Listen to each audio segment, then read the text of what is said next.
Test 4. You will hear a number of different recordings, and you will have to answer questions on what you hear. There will be time for you to read the instructions and questions, and you will have a chance to check your work. All the recordings will be played once only. The test is in 4 sections.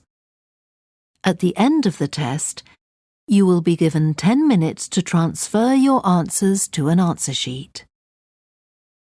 Now turn to Section 1. Section 1. You will hear a woman telephoning for information about a festival. First, you have some time to look at questions 1 to 7.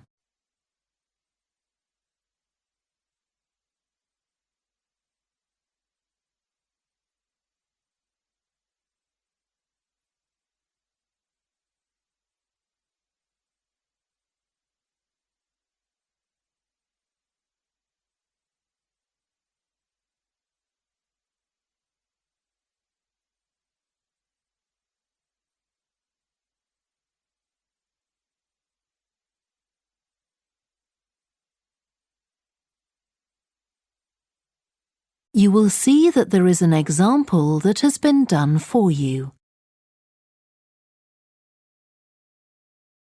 Now we shall begin.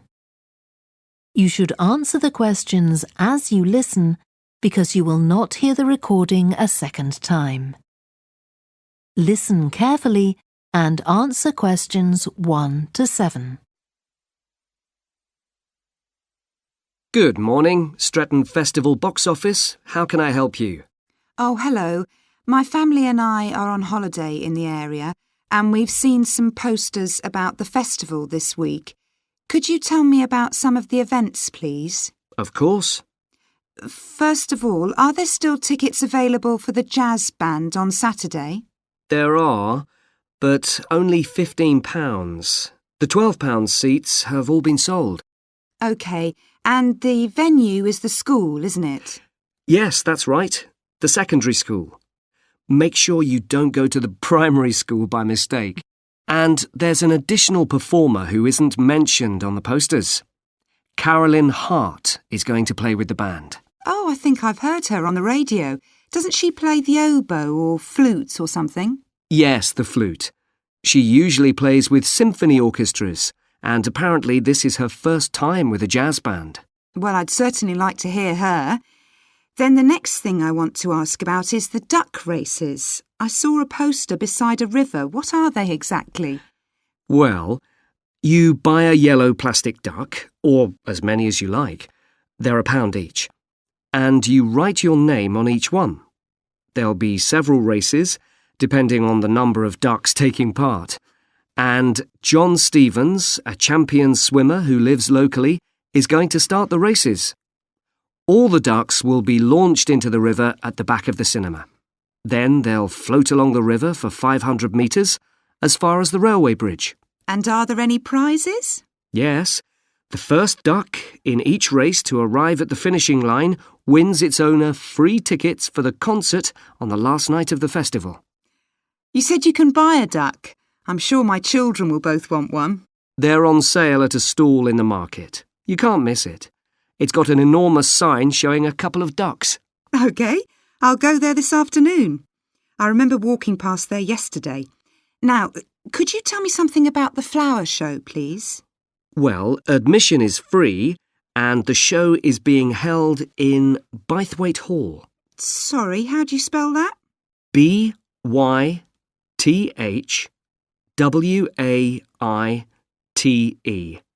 Bythwaite.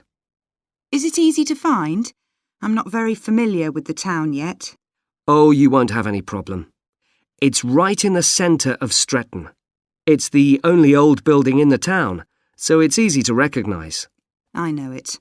I presume it's open all day. Yes, but if you'd like to see the prizes being awarded for the best flowers, you'll need to be there at 5 o'clock.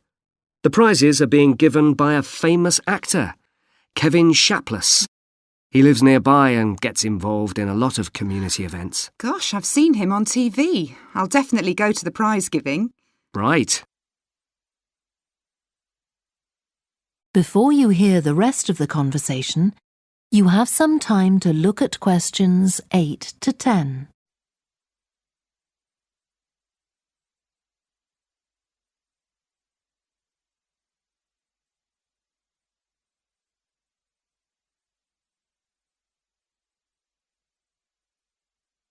Now listen and answer questions 8 to 10. I've seen a list of plays that are being performed this week, and I'd like to know which are suitable for my children and which ones my husband and I might go to. How old are your children? 5 and 7. What about The Mystery of Muldoon? That's aimed at 5 to 10-year-olds. So if I take my children, I can expect them to enjoy it more than I do? I think so. If you'd like something for yourself and your husband and leave your children with a babysitter, you might like to see Fire and Flood. It's about events that really happened in Stretton 200 years ago, and children might find it rather frightening. Oh, thanks for the warning. And finally, what about Silly Sailor? That's a comedy, and it's for young and old. In fact, it won an award in the Stretton Drama Festival a couple of months ago. OK. Well, goodbye and thanks for all the information. I'm looking forward to the festival. Goodbye. That is the end of section 1.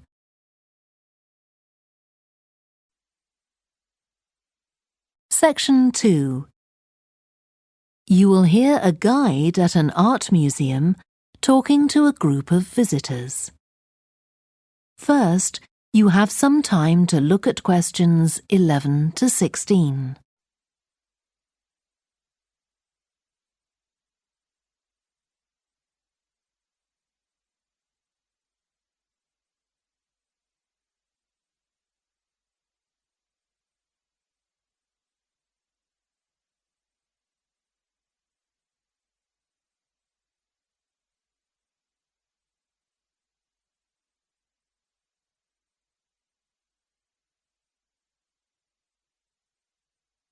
Now listen carefully and answer questions 11 to 16. Good morning and welcome to the museum, one with a remarkable range of exhibits which I'm sure you'll enjoy. My name's Greg and I'll tell you about the various collections as we go around. But before we go, let me just give you a taste of what we have here. Well, for one thing, we have a fine collection of 20th and 21st century paintings, many by very well-known artists. I'm sure you'll recognize several of the paintings. This is the gallery that attracts the largest number of visitors, so it's best to go in early in the day before the crowds arrive. Then there are the 19th century paintings. The museum was opened in the middle of that century, and several of the artists each donated one work to get the museum started, as it were. So they're of special interest to us. We feel closer to them than to other works. The Sculpture Gallery has a number of fine exhibits, but I'm afraid it's currently closed for refurbishment. You'll need to come back next year to see it properly, but a number of the sculptures have been moved to other parts of the museum. Around the World is a temporary exhibition. You've probably seen something about it on TV or in the newspapers. It's created a great deal of interest because it presents objects from every continent and many countries and provides information about their social context, why they were made, who for, and so on. Then there's the collection of coins. This is what you might call a focused specialist collection because all the coins come from this country and were produced between 2,000 and 1,000 years ago. And many of them were discovered by ordinary people digging their gardens and donated to the museum. All our porcelain and glass was left to the museum by its founder when he died in 1878, and in the terms of his will, we're not allowed to add anything to that collection. He believed it was perfect in itself, and we don't see any reason to disagree. Before you hear the rest of the talk, you have some time to look at questions 17 to 20.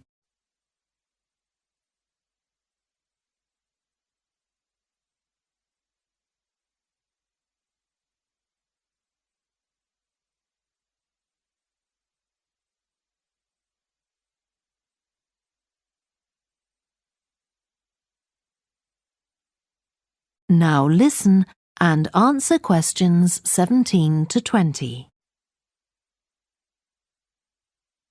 Okay, that was something about the collections, and now here's some more practical information, in case you need it. Most of the museum facilities are downstairs in the basement, so you go down the stairs here. When you reach the bottom of the stairs, you'll find yourself in a sitting area with comfortable chairs and sofas where you can have a rest before continuing your exploration of the museum. We have a very good restaurant which serves excellent food all day in a relaxing atmosphere. To reach it, when you get to the bottom of the stairs, go straight ahead to the far side of the sitting area, then turn right into the corridor. You'll see the door of the restaurant facing you. If you just want a snack or if you'd like to eat somewhere with facilities for children, we also have a cafe. When you reach the bottom of the stairs, you'll need to go straight ahead, turn right into the corridor, and the cafe is immediately on the right. And talking about children, there are baby-changing facilities downstairs. Cross the sitting area, continue straight ahead along the corridor on the left, and you and your baby will find the facilities on the left-hand side. The cloakroom, where you should leave coats, umbrellas, and any large bags, is on the left-hand side of the sitting area. It's through the last door before you come to the corridor. There are toilets on every floor, but in the basement, they're the first rooms on the left when you get down there. Okay, now if you've got anything to leave in the cloakroom, please do that now, and then we'll start our tour. That is the end of Section 2. Section 3.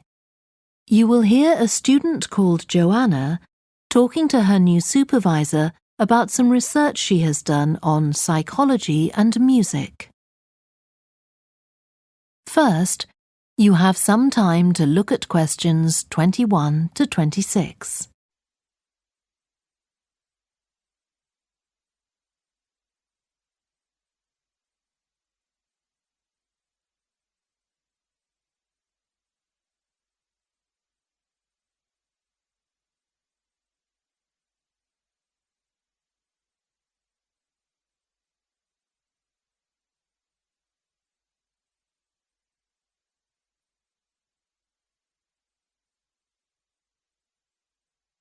Now listen carefully and answer questions 21 to 26. Hi, Joanna. Good to meet you. Now, before we discuss your new research project, I'd like to hear something about the psychology study you did last year for your master's degree. So, how did you choose your subjects for that? Well, I had 6 subjects, all professional musicians and all female. 3 were violinists, and there was also a cello player and a pianist and a flute player. They were all very highly regarded in the music world, and they'd done quite extensive tours in different continents, and quite a few had won prizes and competitions as well. And they were quite young, weren't they? Yes, between 25 and 29. The mean was 27.8.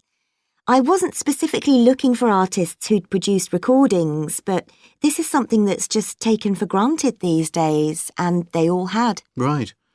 Now, you collected your data through telephone interviews, didn't you? Yes.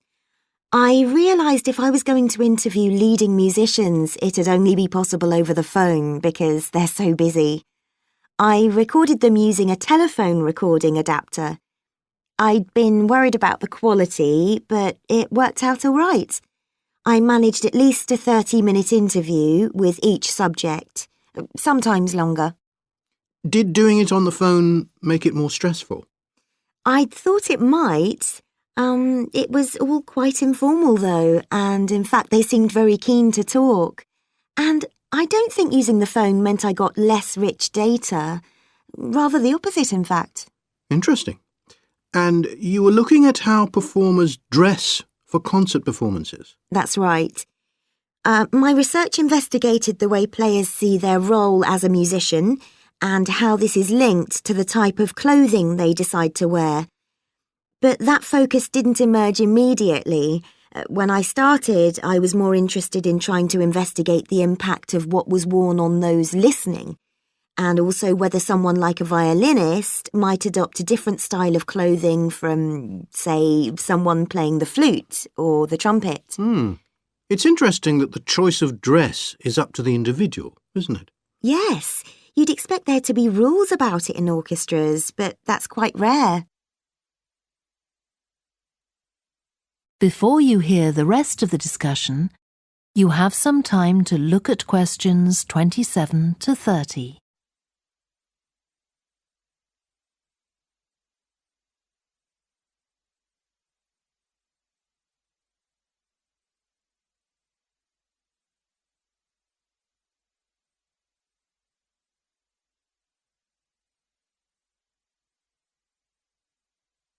Now listen and answer questions 27 to 30.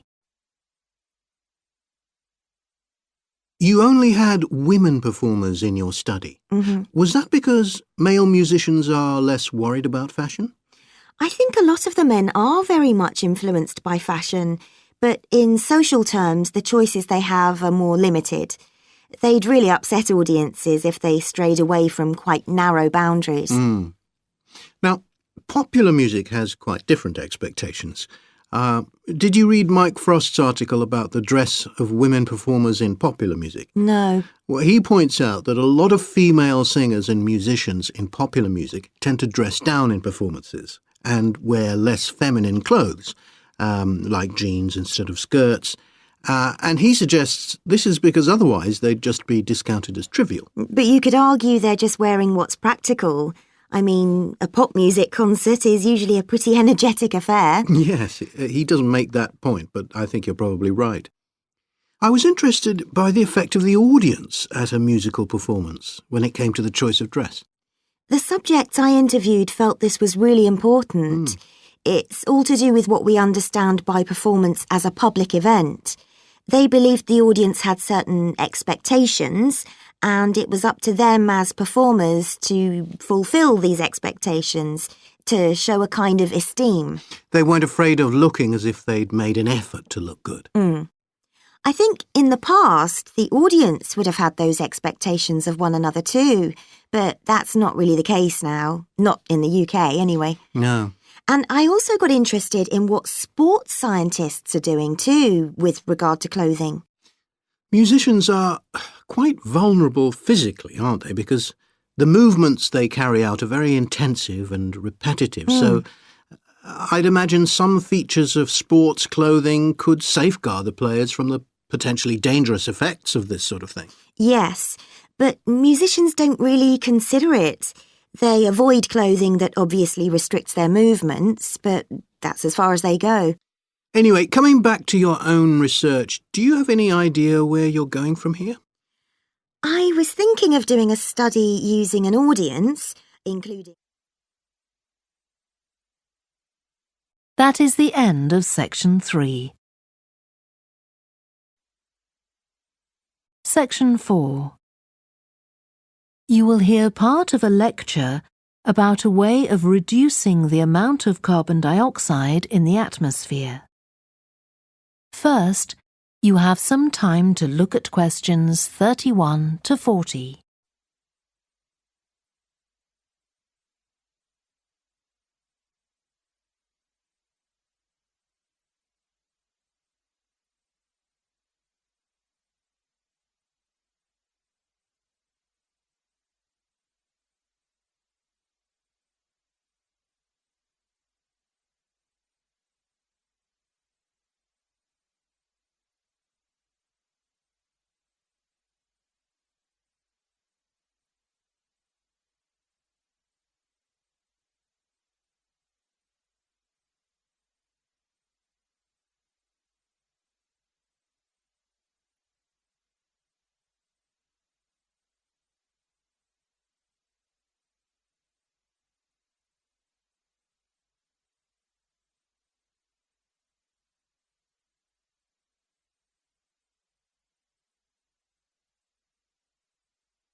Now listen carefully and answer questions 31 to 40. As we saw in the last lecture, a major cause of climate change is the rapid rise in the level of carbon dioxide in the atmosphere over the last century. If we could reduce the amount of CO2, perhaps the rate of climate change could also be slowed down. One potential method involves enhancing the role of the soil that plants grow in with regard to absorbing CO2. Ratan Lal, a soil scientist from Ohio State University in the USA, claims that the world's agricultural soils could potentially absorb 13% of the carbon dioxide in the atmosphere, the equivalent of the amount released in the last 30 years, and research is going on into how this might be achieved. Lal first came to the idea that soil might be valuable in this way, not through an interest in climate change, but rather out of concern for the land itself and the people dependent on it. Carbon-rich soil is dark, crumbly and fertile and retains some water. But erosion can occur if soil is dry, which is a likely effect if it contains inadequate amounts of carbon. Erosion is of course bad for people trying to grow crops or breed animals on that terrain. In the 1970s and 80s, Lal was studying soils in Africa so devoid of organic matter that the ground had become extremely hard, like cement. There he met a pioneer in the study of global warming who suggested that carbon from the soil had moved into the atmosphere. This is now looking increasingly likely. Let me explain. For millions of years, carbon dioxide levels in the atmosphere have been regulated, in part, by a natural partnership between plants and microbes, tiny organisms in the soil. Plants absorb CO2 from the air and transform it into sugars and other carbon-based substances. While a proportion of these carbon products remain in the plant, some transfer from the roots to fungi and soil microbes, which store the carbon in the soil.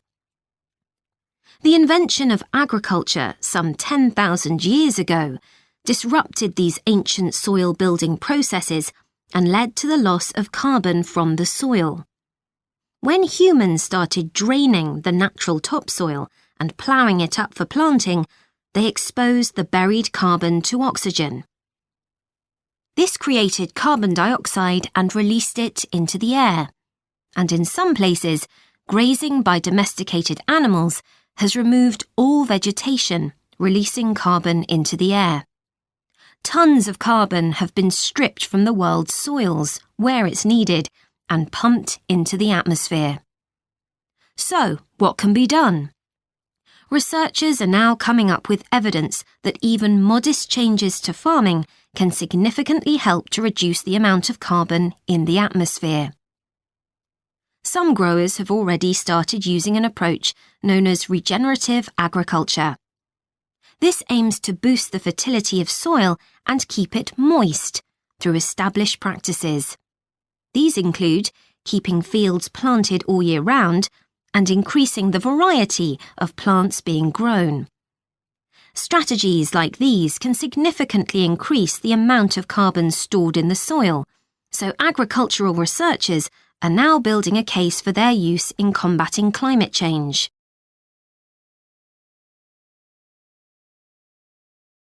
One American investigation into the potential for storing CO2 on agricultural lands is taking place in California.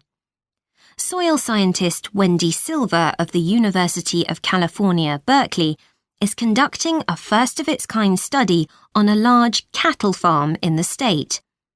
She and her students are testing the effects on carbon storage of the compost that is created from waste, both agricultural, including manure and corn stalks, and waste produced in gardens, such as leaves, branches, and lawn trimmings. In Australia, soil ecologist Christine Jones is testing another promising soil enrichment strategy. Jones and 12 farmers are working to build up soil carbon by cultivating grasses that stay green all year round. Like composting, the approach has already been proved experimentally. Jones now hopes to show that it can be applied on working farms and that the resulting carbon capture can be accurately measured. It's hoped in the future that projects such as these will demonstrate the role that farmers and other land managers can play in reducing the harmful effects of greenhouse gases. For example, in countries like the United States, where most farming operations use large applications of fertilizer, changing such long-standing habits will require a change of system. Ratan Lal argues that farmers should receive payment, not just for the corn or beef they produce, but also for the carbon they can store in their soil. Another study being carried out. That is the end of section 4.